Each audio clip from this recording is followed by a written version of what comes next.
Palavra da Verdade, com Hernandes Dias Lopes. Estamos expondo aqui o livro de Amós e hoje vamos trabalhar o texto de Amós 5, versos 14 a 27. Peço que você abra sua Bíblia no texto. Amós 5, 14 a 27.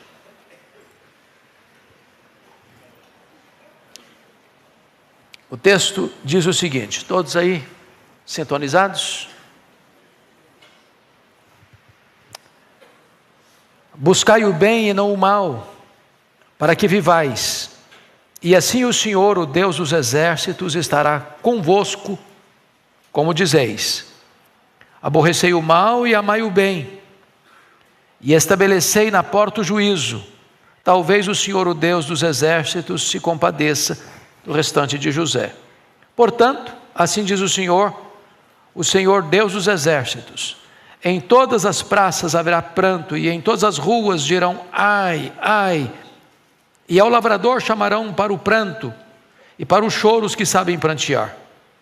Em todas as vinhas haverá pranto, porque passarei pelo meio de ti, diz o Senhor. Ai de vós que desejais o dia do Senhor. Para que desejais vós o dia do Senhor? É dia de trevas e não de luz? Como se um homem fugisse de diante do leão e se encontrasse com ele o urso, ou como se entrando em casa, encostando a mão à parede, fosse mordido de uma cobra. Não será, pois, o dia do Senhor trevas e não luz? Não será completa escuridão sem nenhuma claridade?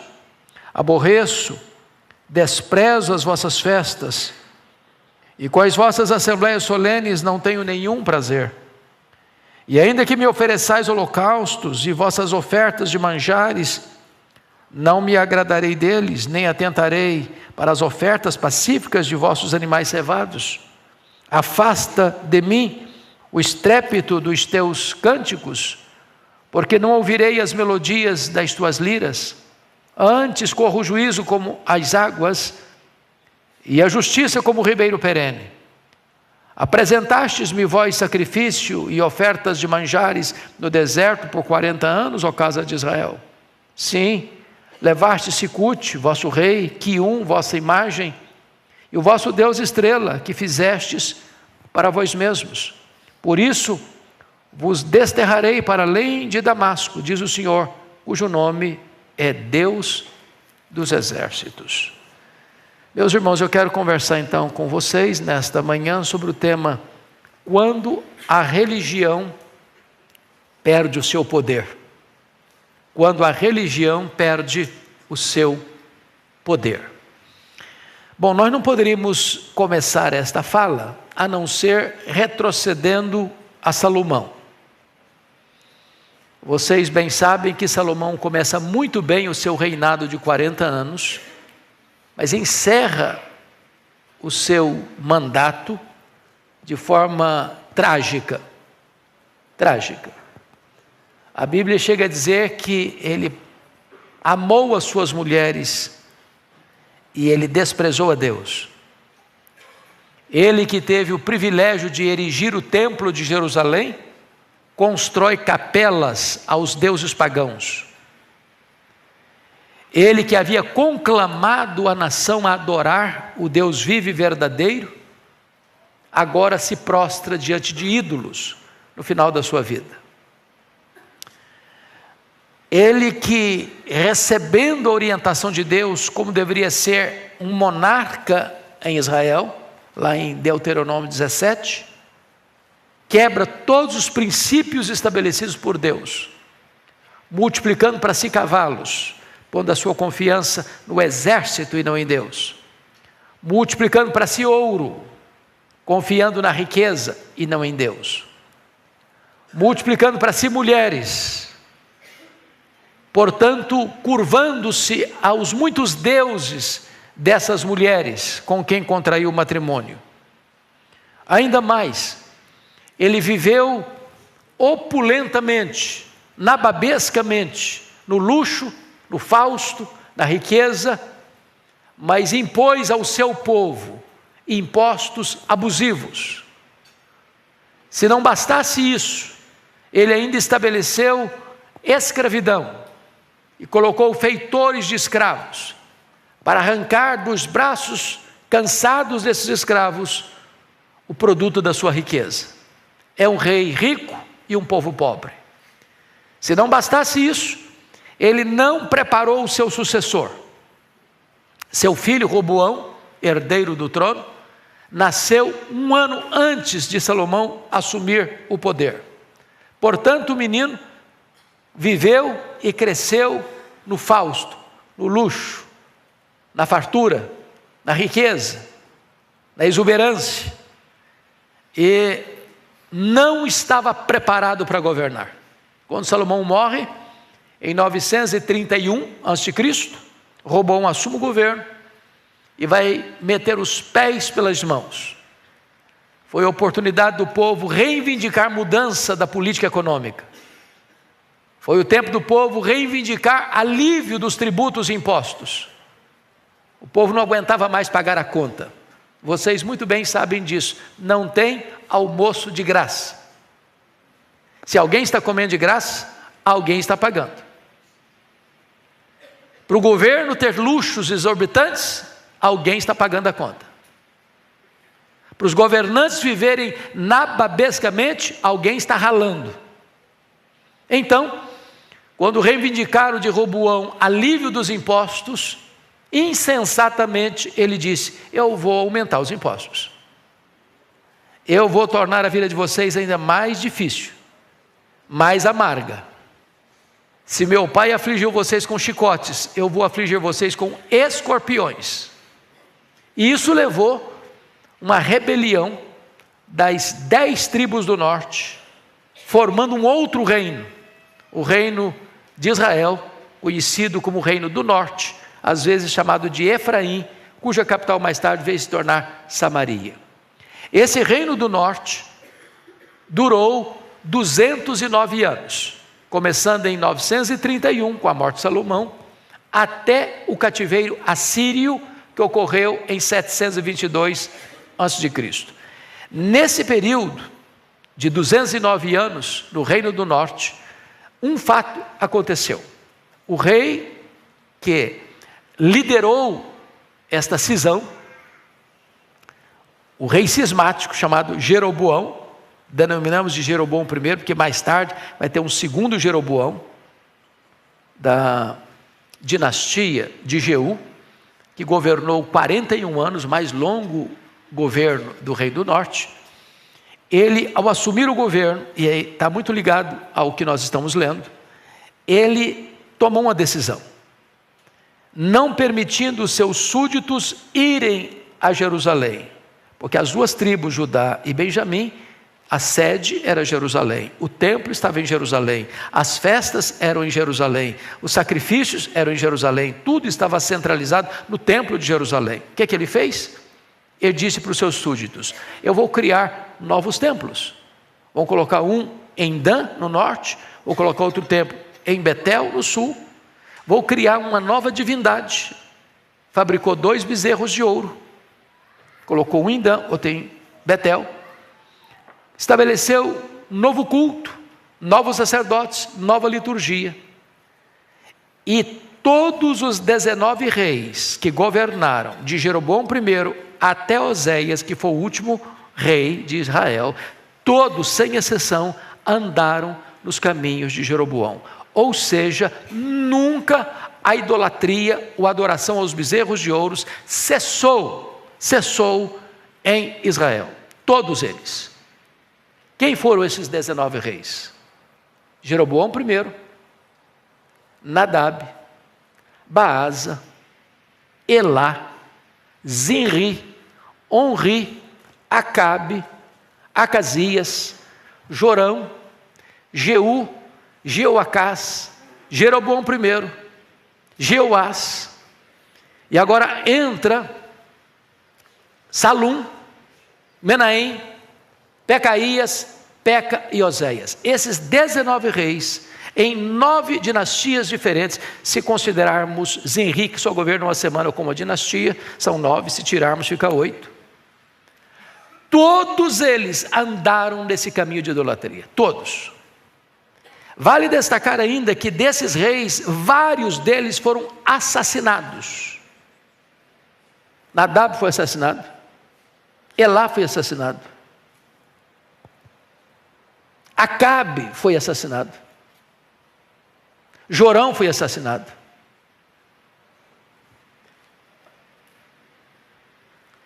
O outro que estava próximo lá do governo, o Pecaías, Pecaías foi assassinado por Peca, o Peca foi assassinado por Oséias. Portanto, eu estou falando de 19 anos, de um reino, de um período que houve conspiração política, traições, tramas, derramamento de sangue no palácio.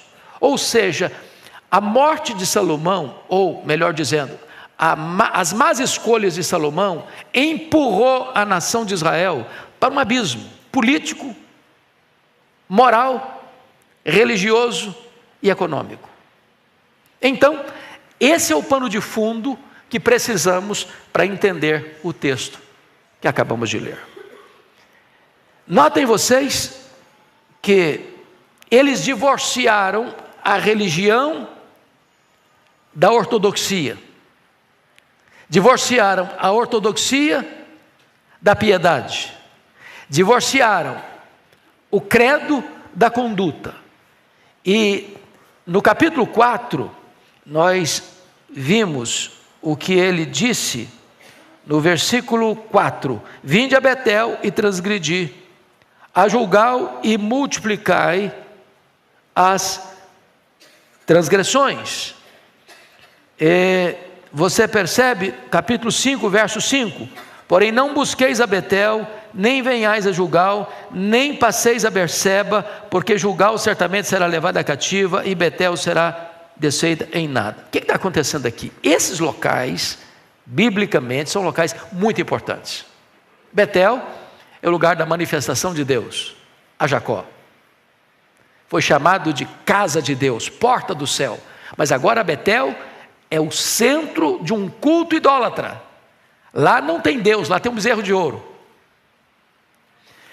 E o que é Berseba? Berseba é o local onde os patriarcas Abraão, Isaque e Jacó escutaram promessas de Deus. Eu estou com você, eu estou com você, eu estou com você. Agora Berseba, Deus dizendo: eu não estou com vocês, eu não estou com vocês, eu não me associo à idolatria de vocês. O que é Gilgal? Gilgal é o local onde o povo, entrando na terra, fez aliança com Deus, onde cessou o maná e começa a comer dos frutos da terra, e onde eles têm grandes conquistas e vitórias. E Deus está dizendo agora: Gilgal não é lugar de vitória mais não, Gilgal agora é lugar de desterro, eu vou levar vocês para o exílio. Então, esse é o pano de fundo dessa religião que perdeu o poder.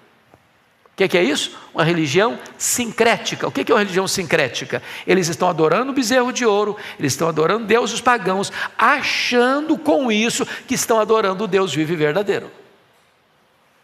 Então, vamos ao primeiro ponto. Estará Deus conosco mesmo em Berseba? É a pergunta do profeta. Veja comigo, em primeiro lugar, uma presunção arriscada, versículo 14. Leia comigo o versículo 14, toda a igreja. Buscai o bem e não o mal, para que vivais. Assim o Senhor, o Deus dos exércitos, estará convosco, como dizeis. Então preste atenção. Assim o Senhor estará convosco, como dizeis. Estão dizendo: Deus está conosco, Deus está conosco, Deus está conosco. Mas o que é que eles faziam? Eles buscavam o mal e não o bem. Então preste atenção nisso. Deus não tem promessas para aqueles que estão na desobediência. Deus não promete estar conosco quando nós estamos na contramão do seu propósito. Deus não promete estar conosco quando nós estamos em flagrante e aberta desobediência aos seus mandamentos. Deus não está conosco quando nós estamos praticando o mal e não o bem. Mas eles acreditavam nisso, que Deus estava com eles. Olha o versículo 18, onde eles olhavam para frente. Ai de vós que desejais o dia do Senhor, Para que desejais vós o dia do Senhor? É dia de trevas e não de luz. Ou seja, não há maior perigo para uma religião ou para um adorador do que, fazendo o que Deus proíbe, ainda pensar que Deus está com ele. Segundo aspecto, um despreparo inegável. Amós não podia apoiar esse otimismo do povo. Em outras palavras, eles queriam subornar a Deus com a religião deles, que era idólatra, bezerro de ouro, culto falso, sacerdote falso, templo falso, liturgia falsa, culto falso, achando que com a abundância dos sacrifícios que eles traziam, que isso poderia subornar a Deus para estar com eles. Estão despreparados, eles não estão entendendo exatamente. E se você perceber nos versos 14, nos versos 15 e nos versos 16, Deus se apresentou do mesmo jeito: eu sou o Senhor Deus dos exércitos, eu sou o Senhor Deus dos exércitos, eu sou o Senhor Deus dos exércitos, ou seja, eu sou o Deus Todo-Poderoso. Então não me desafiem, não tentem me subornar, não tentem me enganar com um culto falso. Esse otimismo de vocês é um otimismo completamente perigoso. A tranquilidade de vocês não oferece para vocês qualquer segurança. Mas mais, Deus agora revela um choro profundo, versículos 16 e 17. Ou seja, em vez de segurança, em vez de estabilidade espiritual, o que Deus está dizendo? Versos 16 e 17, leia comigo aí esses dois versículos, toda a igreja comigo. Portanto, Deus dos exércitos, em todas as praças haverá pranto, em todas as ruas dirão ai, ai, e ao lavrador chamarão para o pranto, e para o choro os que sabem prantear. Em todas as vinhas haverá pranto, porque passarei pelo meio de ti, diz o Senhor. Então o que está acontecendo aqui? Não tem mais negócios na cidade, não tem mais labor no campo, o choro está na região rural, o choro está nos centros urbanos. Por quê? Porque essa região, esse reino do norte, vai ser levado cativo, como escravos, pela Síria, e vão se dispersar por lá. Então a falsa segurança deles revela a cegueira espiritual deles, porque eles estão praticando uma religião falsa, achando que com isso estão seguros. O juízo será o quê? Inescapável. Olha a figura que Amós usou para esse juízo inescapável no versículo 19. Ele é um cara rural, vocês sabem disso. Amós era um boiadeiro e um colhedor de sicômoros, um agricultor. Então ele vai usar figuras da região rural. Então confira comigo o versículo 19, leia o verso 19 comigo. Como se um homem fugisse de diante do leão, se encontrasse com o urso, ou como se entrando em casa, encostando a mão na parede, fosse mordido por uma cobra. O que ele está dizendo com isso? Não tem escapatória. Pensa comigo um camarada que enfrenta um leão, e consegue escapar do leão. Ok, conseguiu escapar do leão, tem um urso com a boca aberta para pegá-lo. E ele correu e se livrou do leão. Chegou em casa ofegante, botou a mão na parede: que bom que eu cheguei em casa. Uma cobra vai lá e pica o cara. Ou seja, não tem escapatória. O juízo de Deus virá sobre as 10 tribos do norte, sobre o território de Israel, inescapavelmente. Essa é a ideia aqui do texto. Pois bem, e ele enfatiza de novo a falsa esperança do povo, versículo 18 e versículo 20. Leia o 18 comigo, por favor. Ai de vós que desejais o dia do Senhor. Para que desejais vós o dia do Senhor? É dia de trevas e não de luz. Versículo 20. Não será, pois, o dia do Senhor trevas e não luz? Não será completa escuridão, sem nenhuma claridade? Então veja você que eles estão o quê? Desejando o dia do Senhor, achando o quê? Que esse dia vai ser o dia de luz. Irmãos, preste atenção nisso. Não tem nada mais perigoso do que o auto-engano. Não tem nada mais perigoso do que você achar que está tudo bem, quando não está tudo bem. Não tem nada mais perigoso que alguém confiar numa base falsa, uma falsa religião. Eles estão olhando para frente, ardentemente desejando o dia do Senhor, como se fosse um dia de luz. E Deus disse: não, esse dia não vai ser de luz para vocês. Vocês estão confiando numa base falsa, vocês estão professando uma religião falsa, vocês estão tendo uma esperança falsa, vocês estão tendo uma confiança falsa, vocês estão iludindo a vocês mesmos. Esse dia do Senhor não será de luz, ele virá sim, mas será dia de trevas, de choro. Vocês serão apanhados inescapavelmente pelo juízo de Deus. Lá no capítulo 4, versículo 12, Deus já tinha alertado: prepara-te, ó Israel, para te encontrares com o Senhor teu Deus. E eles estão achando que esse encontro vai ser o dia maravilhoso deles, e Deus: não, vai ser o dia de trevas, que vocês não estão confiando em Deus, vocês estão tendo uma religião de presunção e não de realidade. Agora, por que será um dia terrível para eles? É curioso isso aqui. Leia o verso 17 comigo de novo. Vamos juntos? Em todas as vinhas haverá pranto. Por quê?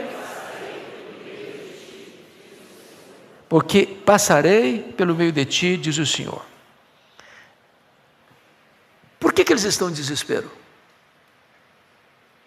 Não é porque o inimigo passará, porque eu passarei. Eu passarei pelo meio de ti, diz o Senhor.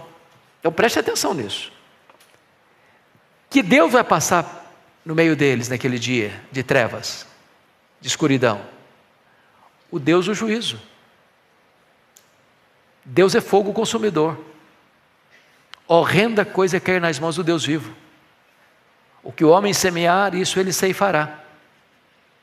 Eles viveram 209 anos numa desobediência, a despeito das muitas exortações de Deus, dos profetas que Deus levantou para exortá-los, para corrigi-los, dentre eles Amós, Miqueias, Elias, Eliseu, homens de Deus que pregaram, homens de Deus que proclamaram, homens de Deus que chamaram arrependimento, homens de Deus que mostraram que aquela religião deles era falsa, e eles reincidentemente permaneceram no erro. Portanto, a presença de Deus para eles será de juízo e não de livramento. Mas vamos ao segundo ponto, as implicações de estar com Deus e andar com Ele. Então, primeiro ponto, a necessidade imperativa de fazer o bem, versículo 14. Volta o olhar comigo para o versículo 14. Buscai o bem e não o mal, para que vivais, e assim o Senhor Deus dos exércitos estará convosco. Então, note que buscar o bem tem um aspecto positivo e um negativo. Quando você busca o bem, você não busca o mal. Quando você ama o bem, você odeia o mal, porque o verso 14 diz: buscai o bem. No verso 15 diz: aborrecei o mal. Então não dá para você amar o bem e não aborrecer o mal. Porque tem gente que acha que você deve amar o bem, mas você não deve aborrecer o mal. Não, o mal, deixa o mal. Não, você tem que aborrecer o mal. Você não pode ver uma coisa errada e ficar passivo, complacente. Ficar neutro, em cima do muro, uma zona cinzenta. A necessidade de nós nos posicionarmos é grande.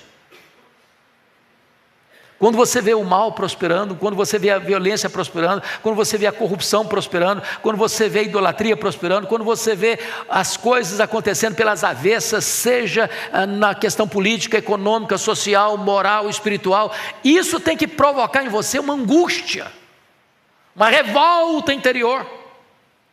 Lembra quando Paulo chegou em Atenas? Está lá em Atos 17, versículo 16, que o espírito dele se revoltou por causa da idolatria predominante, reinante na cidade. Às vezes nós olhamos como um turista, olhar que bonito, tira foto, faz filme, mas aquilo não revolta a gente, que não gera dentro de nós uma ebulição emocional, que não mostra uma reação moral. O texto está dizendo: você ama o bem, mas você odeia o mal. Agora preste atenção noutra coisa. Aborrecei, versículo 14 e 15: buscai o bem, não o mal, para que vivais, assim o Senhor Deus dos exércitos estará convosco. Aborrecei o mal e amai o bem. Veja você que antes de ele dizer amar o bem, no versículo 15, ele diz no verso 14: buscai o bem. O que significa isso? Por que ele colocou buscar o bem antes de dizer amai o bem? Por quê? Porque na prática do bem, a ação precede a emoção. Preste atenção, vou repetir. Na prática do bem, a ação precede a emoção. Primeiro você faz, depois você sente. Você não tem que sentir nada para fazer o que é certo, não faça o certo, ainda você não sinta nada. Porque tem gente que quer sentir primeiro. Ele não faz nada porque eu não estou sentindo. Igual o camarada: não, por que você não é dizimista? Eu não sou dizimista porque eu não tenho vontade. Bom, não, você não tem que ter vontade, você tem que fazer. Deixa eu perguntar para vocês honestamente: todo dia, literalmente todo dia, você tem vontade de levantar cedinho para ir para o trabalho? Ou tem dia que você dá vontade de falar: gente, mas por que eu tenho que ir para o trabalho hoje? Deixa eu perguntar para vocês, são pais e mães aqui: todo dia seus filhos têm vontade de levantar cedo para ir para a escola? Só dia de prova de matemática? Mas por que eles vão? Por que você vai para o trabalho? Porque o dever precede a emoção, a vontade. Você faz o que tem que fazer, você faz o que é certo fazer.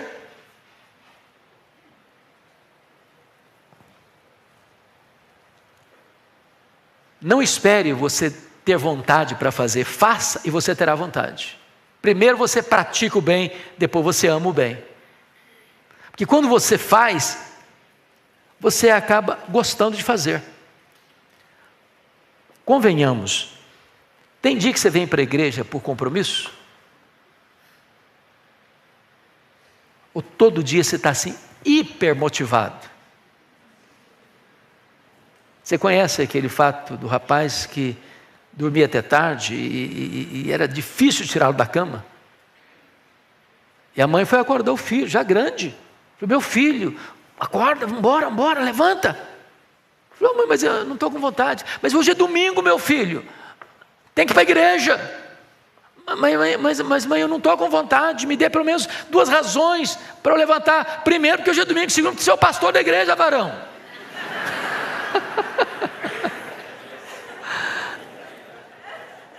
Então faça, depois você vai ter vontade.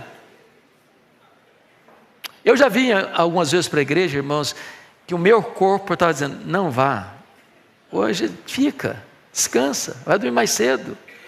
Aí você vem, nesses dias é que Deus te renova mais ainda. Nesse dia Deus dá um banho de renovo físico, emocional, espiritual. Faça, e depois vem à vontade. Primeiro você busca o bem, depois você ama o bem. Terceiro, a prática do bem implica em mudança do tecido social. Olha o versículo 15 comigo. Leia o 15 comigo, vamos lá. Aborrecei o mal e amai o bem, e estabelecei na porta o juízo. Talvez o Senhor Deus dos exércitos se compadeça do restante de José. Então preste atenção aqui. Religião que não muda o tecido social da nação é uma falsa religião. Você sabe que o IBGE, nas suas pesquisas aí, já está dizendo que o Brasil está chegando a 30% de evangélicos. A pergunta é: temos sido o sal que coíbe a decomposição? Porque uma pessoa, às vezes, se declara evangélico, mas a vida não mudou, o comportamento não mudou, O empresário continua passando a perna nos outros. O empregado continua fazendo corpo mole e não dando o seu melhor. Nos seus negócios, as coisas não são tão limpas, não são tão claras. O político é evangélico, mas ele às vezes está envolvido nas mesmas tramas de corrupção. Então, o texto está dizendo que você precisa estabelecer na porta o juízo. E a porta, por que ele está falando isso? Porque naquela época os tribunais ocorriam na porta da cidade. A porta da cidade era o centro nevrálgico do poder judiciário, onde as causas do povo eram julgadas. O que Deus está dizendo é que se você vai para o templo e adora e faz muita coisa e oferece muito sacrifício, e a liturgia é muito pomposa e tem muita coisa acontecendo, mas lá não se exerce justiça, lá não se faz justiça, lá o oprimido acontece, a opressão acontece, lá a corrupção acontece, esse culto aqui não vale nada para Deus. Deus está mais interessado que aconteça justiça na rua do que aconteça cânticos no templo.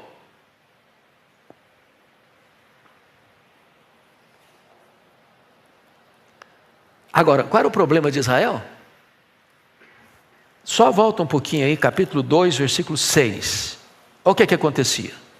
Leia comigo, por favor, 2:6, toda a igreja. Vamos juntos?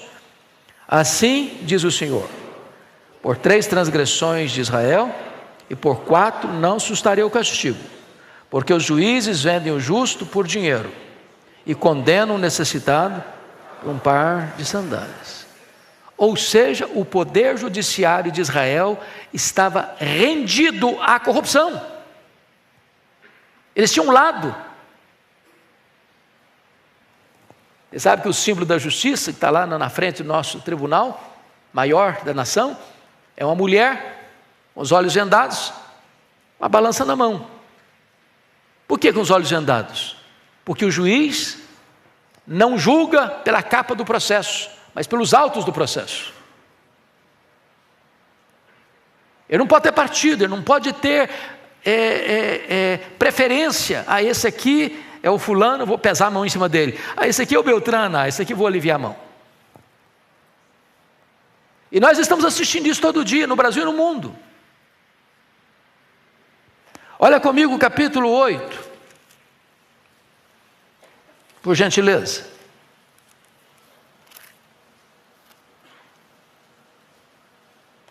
Versículos 4-6, leia comigo. O que estava acontecendo lá em Israel? Ouvi isto, vós que tendes gana contra o necessitado, e destruís os miseráveis da terra, dizendo: quando passará a festa da lua nova, para vendermos os cereais, e o sábado, para abrirmos os celeiros de trigo, diminuindo o efa, aumentando o ciclo, e procedendo dolosamente com balanças enganosas, para comprarmos os pobres por dinheiro, e os necessitados por um par de sandálias, e vendermos o refúgio do trigo. Eles estavam comprando os pobres por dinheiro nas cortes. Tinha juiz se vendendo por um par de sandálias, para condenar um pobre, um necessitado, um inocente. E é isso que o profeta está denunciando aqui no versículo de número 15. Volta lá, 5:15, vamos ler de novo o 5:15. Todos comigo. Aborrecei o mal e amai o bem, e estabelecei na porta o juízo. Talvez o Senhor Deus dos Exércitos se compadeça do restante de José. Ou seja, se permanecer a corrupção, a injustiça, a violência aos direitos humanos lá nos tribunais, não venham querer me subornar com esse culto de vocês, porque eu não vou aceitá-lo. Não vou aceitá-lo. Portanto, a prática do bem produz vida verdadeira. Olha o que está escrito no versículo de número 14. Buscai o bem e o mal para que vivais. Ou seja, procurar o mal e não o bem é para que morrais.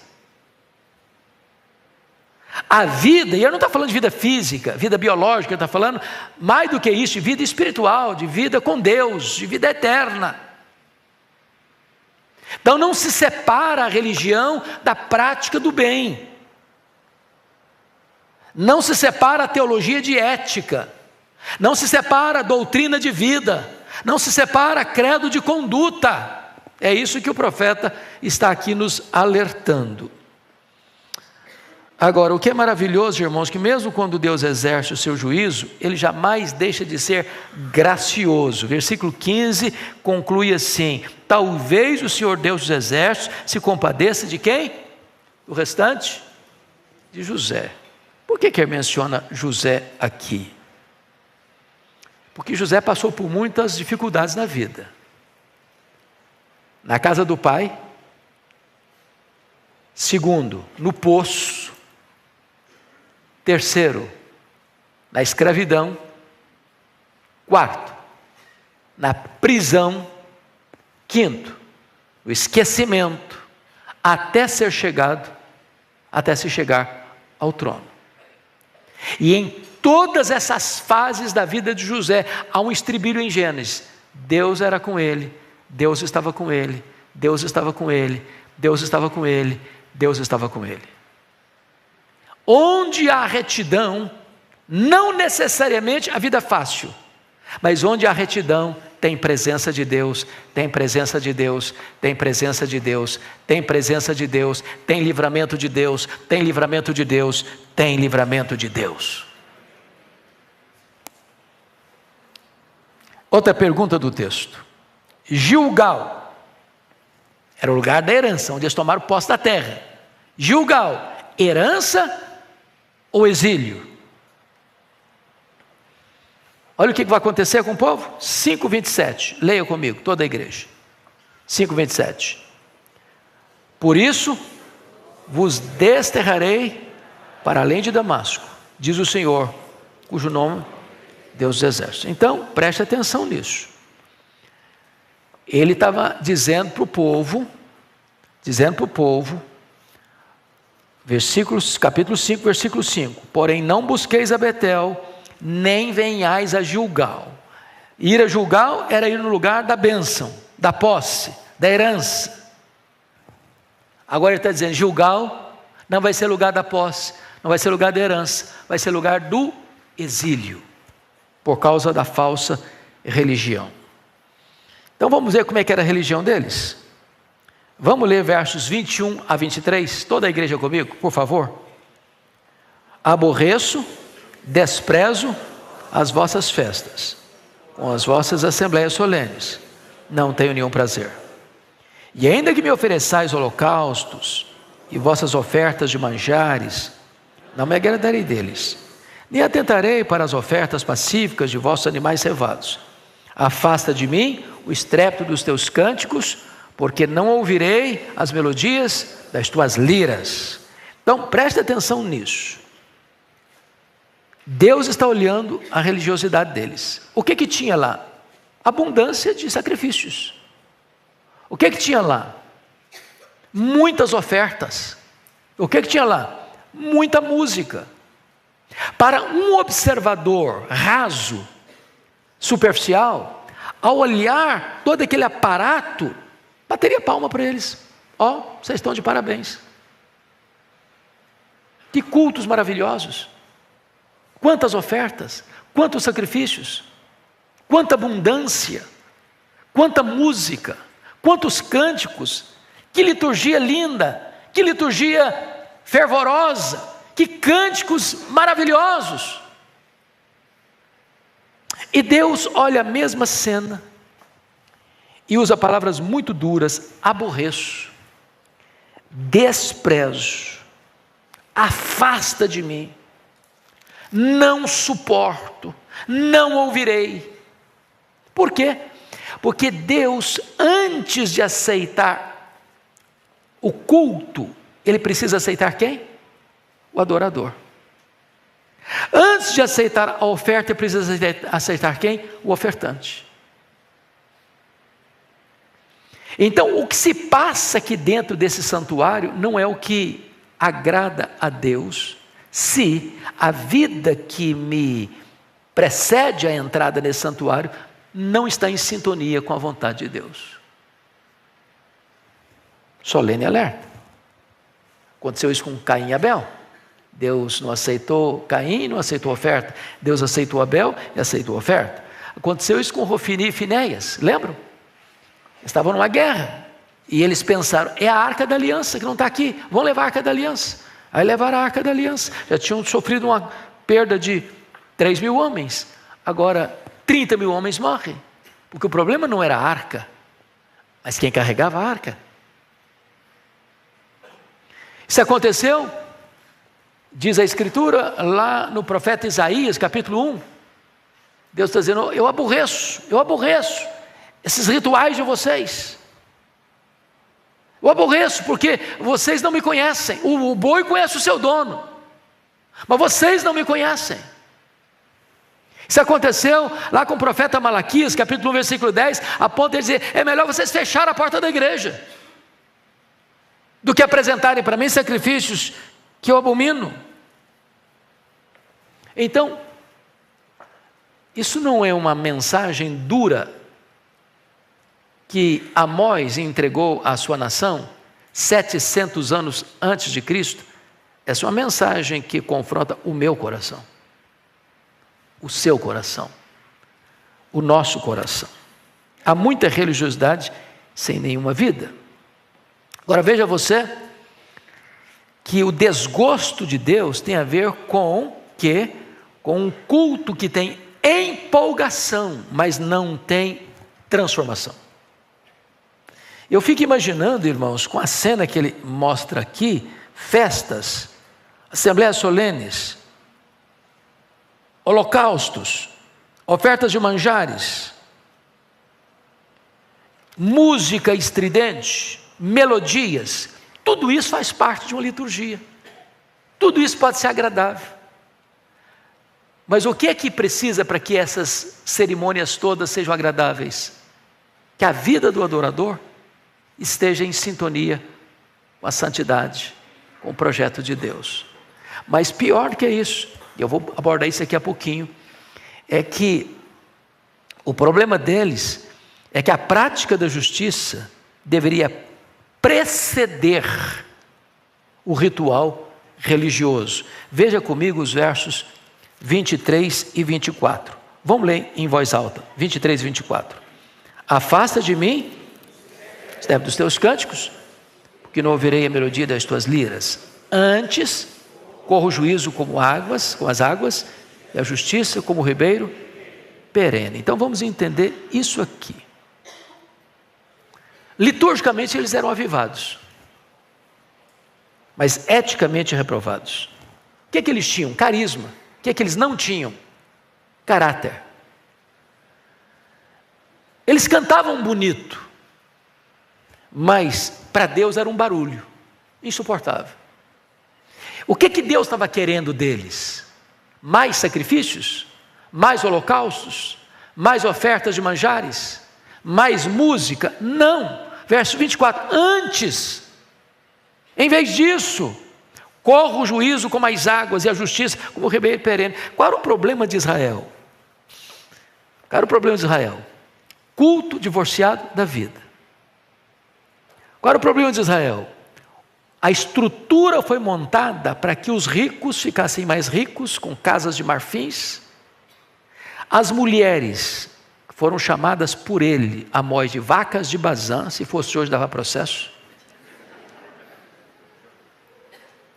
Diziam para os seus maridos, dai cá e bebamos, pega mais, explora mais, rouba mais, corrompe mais, nós queremos viver nababescamente, deixa os caras ralar por lá.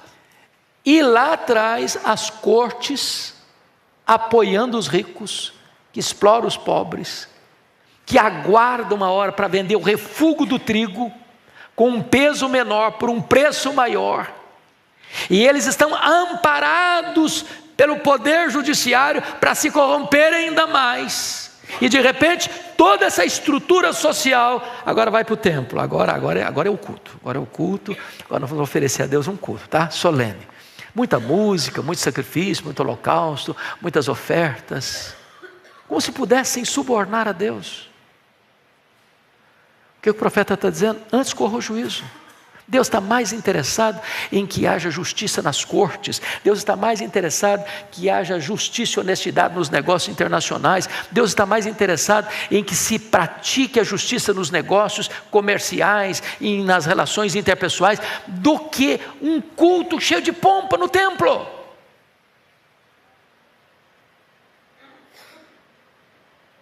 Agora pense comigo, meus amados, que retidão de vida e não abundância de rituais é o que agrada a Deus. Para um pouquinho para pensar na religiosidade evangélica brasileira. Para um pouquinho para pensar. O que você tem visto?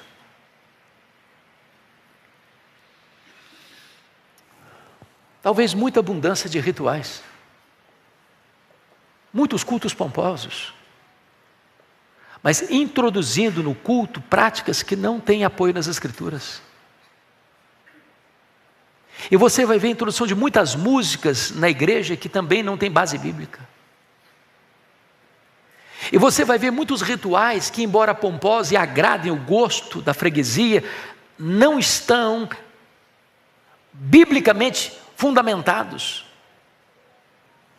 Aí você vai ver também que o comércio se estabeleceu dentro da igreja, que a igreja virou uma empresa, virou uma franquia,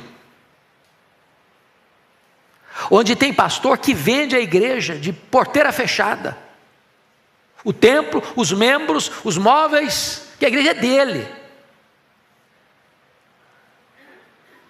onde o púlpito virou um balcão, onde o evangelho virou um produto, onde o templo virou uma praça de negócio, onde os crentes se transformaram em consumidores, e onde o objetivo de tudo é o lucro. Não é diferente de Samaria.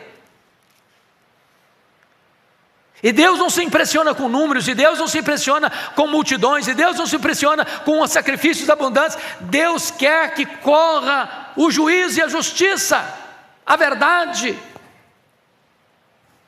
a ortodoxia, a ortopraxia.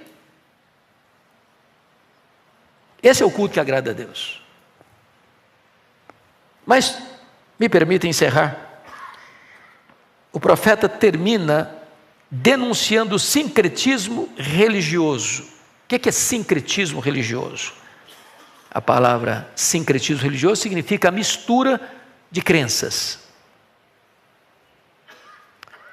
Por exemplo, quando uma pessoa, na melhor das intenções, sinceramente achando que está certa, pega uma imagem, seja de barro, de gesso, de pedra, de pau, de prata, de ouro, ele fabricou essa imagem, ou alguém fabricou essa imagem, ele se prostra diante dessa imagem, não diz, não, eu não estou adorando essa imagem é apenas um elo de ligação, eu estou adorando a Deus por meio dessa imagem. Isso é sincretismo. Qual era o problema de Israel? Eles achavam que estavam adorando a Deus, mas eles fizeram o quê? Botar bezerro de ouro. Então o bezerro de ouro nunca deixou de ser adorado em Israel durante 209 anos, do começo ao fim desse reinado, desse reino, durante 209 anos, 19 reis, 8 dinastias, se incluíssem em rei, 9 dinastias, e eles nunca abandonaram esse culto sincrético. Não, nós estamos adorando a Deus, nós estamos cantando para Deus, nós estamos fazendo ofertas para Deus, mas usando o quê? Bezerro de ouro. Bezerro de ouro é o instrumento, é o mediador. Sincretismo. Olha a denúncia final do profeta, versos 25 a 27. Leia comigo, por favor. Toda a igreja. Apresentastes-me vós sacrifícios e ofertas de manjares no deserto por 40 anos, ó casa de Israel?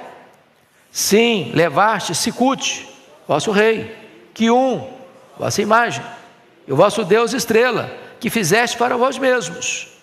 Por isso vos descerrarei para além de Damasco, diz o Senhor, cujo nome é Deus dos exércitos. O que ele está dizendo? Olha, Israel, vocês se lembram dos 40 anos no deserto? Pois é, vocês caminharam pelo deserto e vocês fizeram imagens de adoração para vocês. Vocês não me adoraram nesses 40 anos que caminharam pelo deserto. Sabe o que aconteceu? Toda aquela geração que saiu do Egito, 600 mil homens, fora mulheres e crianças, em torno de 2 milhões de pessoas, todas essas pessoas morreram no deserto. Não morreu porque estava velho demais, cansado demais, doença demais. Não, morreram porque Deus os puniu. E eles não entraram na terra por causa da incredulidade, ou por causa do sincretismo religioso, ou por causa da idolatria deles. E o que fizeram quando chegaram na terra? O que fizeram quando chegaram na terra? Você quer saber? Quando chegaram na terra prometida? Abra a Bíblia comigo, Juízes, livro de Juízes, capítulo 2. Capítulo 2, versos 10 a 15. Toda a igreja comigo, por gentileza. Foi também congregada a seus pais toda aquela geração. E outra geração após ele se levantou, que não conhecia o Senhor, nem tampouco as obras que fizera a Israel. Então fizeram os filhos de Israel o que era mal perante o Senhor, pois serviram aos Baalins, deixaram o Senhor, Deus de seus pais, que os tirara da terra do Egito, e foram-se após outros deuses, dentre os deuses das gentes que havia ao redor deles, e os adoraram e provocaram o Senhor a ira. Porquanto deixaram o Senhor e serviram a Baal e a Astarote, pelo que a ira do Senhor se acendeu contra Israel, e os deu na mão dos espoliadores, que os pilharam, os entregou na mão de seus inimigos ao redor, e não mais puderam resistir a eles. Por onde quer que saíam, a mão do Senhor era contra eles, para o seu mal, como o Senhor lhes dissera e jurara, e estavam em grande aperto. Então, veja bem, esse povo sai do Egito, onde tinha bezerro de ouro lá, fizeram bezerro de ouro no deserto, fizeram outras imagens. Agora eles entram na terra prometida. A geração que nasceu no deserto entra na terra prometida. É o período de Josué. Essa geração morre. Agora a geração que nasce na terra não conhece a Deus mais. Eles estão adorando outros deuses, os deuses das gentes, das nações, os deuses gentílicos. Esse problema atingiu Israel ao longo da sua história. No período dos juízes, eles adorando outros deuses. Aí vem a monarquia, Saul, Davi, Salomão, e Salomão introduz outros deuses. Esse reino do norte adorou outros deuses 209 anos. Qual foi a consequência? Deus chegou um dia e disse: basta, chega. E vem o Império Assírio e domina Samaria, e leva embora esse povo para a escravidão. E mais, Sargão II, depois de levar o povo para a escravidão, trouxe outros povos para habitar nessa terra, com os poucos que ali ficaram, e formou-se um outro povo chamado samaritano, que continuou com o culto sincrético, com um templo rival em Gerizim, com deuses rivais. A idolatria se agarrou a esse povo, e aí foi a sua ruína. Isso é um alerta para nós, porque a Bíblia foi escrita para nos alertar e exortar. Qual é o culto que estamos prestando a Deus? Com que motivação nós nos apresentamos a Deus? Que Deus nos ajude, meus irmãos, a não incorrermos no risco de prestar um culto a Deus da maneira que Ele não quer. Segundo, que Deus nos livre de prestar um culto para Deus onde a nossa vida está divorciada da nossa liturgia. Preste muita atenção nisso. Lutero falava isso. Você tem que trafegar do campo para a igreja com a mesma devoção. Culto é o culto racional, que Deus quer, lá na sua escola, lá na sua empresa, lá no seu trabalho, lá na sua família, lá na sua parentela. O culto da vida é o que agrada a Deus. Aqui você vem para adorar a Deus, e o que você faz aqui tem que estar conectado com o que você faz de segunda a segunda na sua agenda. Que Deus nos ajude a entender essa verdade e a fugirmos do culto que não agrada a Deus. Vamos ficar em pé e vamos orar.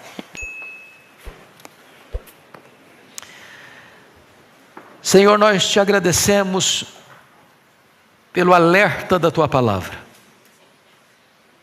Nós te agradecemos porque ela não se adequa a nós, ao nosso gosto, à nossa preferência. Ela requer de nós que nos adequemos a ela. Rogamos-te, meu Deus, que tu nos livres da idolatria, do sincretismo religioso, que tu nos livres da prática da injustiça, que tu nos dês um coração quebrantado, humilde, honesto, que te adore em espírito e em verdade. Abençoa o teu povo, fortalece a tua igreja e reaviva o nosso coração, para nós te buscarmos de todo o nosso coração e te adorarmos como tu requeres ser adorado. Oramos em nome de Jesus. Amém.